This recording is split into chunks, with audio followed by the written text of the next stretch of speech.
Good morning, students. Hope all of you are fine.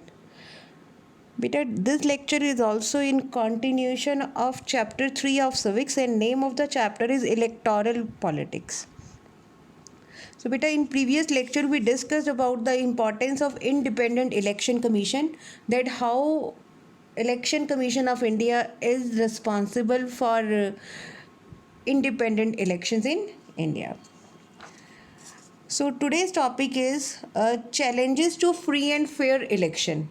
Now, what are the challenges to free and fair election that can create obstacles, right?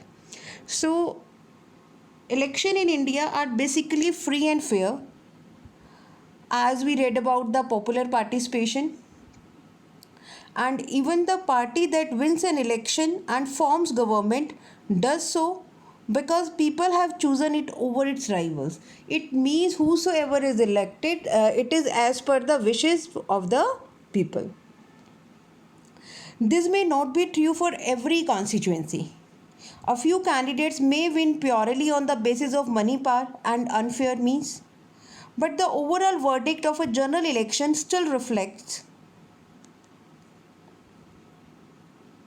popular preference. It means whosoever candidate win, it is the verdict of the people, it is choice of the people. There are very few exceptions to this rule in the last 70 years.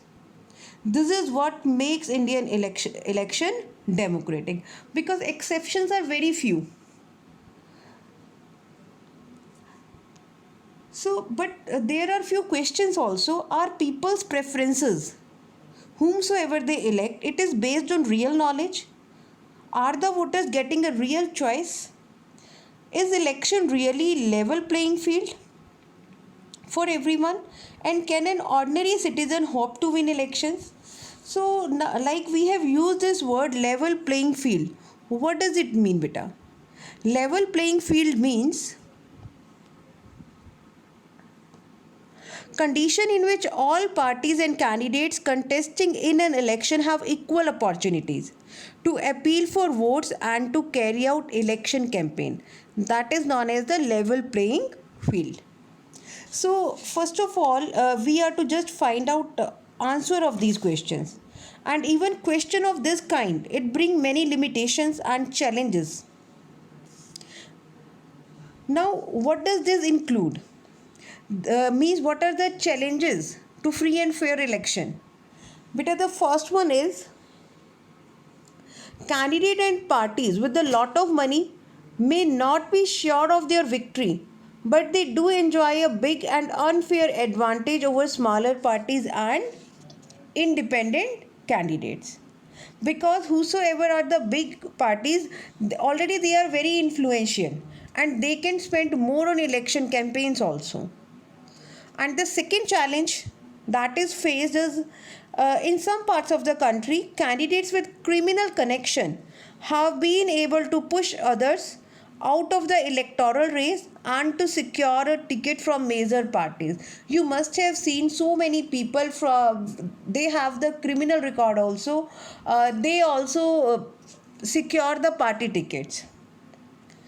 The next challenge is some families tend to dominate political parties and tickets are distributed to relatives from these families also. And this is very common practice. Like some political parties are there who are very influential in the politics of India, and most of the time they just distribute the party ticket to their relative only. Now the next challenge is very often elections offer little choice to ordinary citizens. For both the major parties are quite similar to each other, both in policies and practice.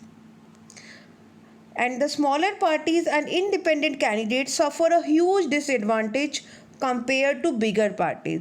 Rather, election commission is there to control all these practices, but still independent candidates and the smaller political parties, they face a lot of problem. And these challenges, these exist not just in India, but also in many established democracies also. These deeper issues are a matter of concern for those who believe in democracy. That is why citizens, social activists and organizations, they have been demanding reforms in the electoral system. And bit on the same page only, some facts about Indian elections are also given. Like the Lok Sabha has had less than 10% women members till 2009. So how can we interpret it? It means for women, the seats in parliament should be reserved.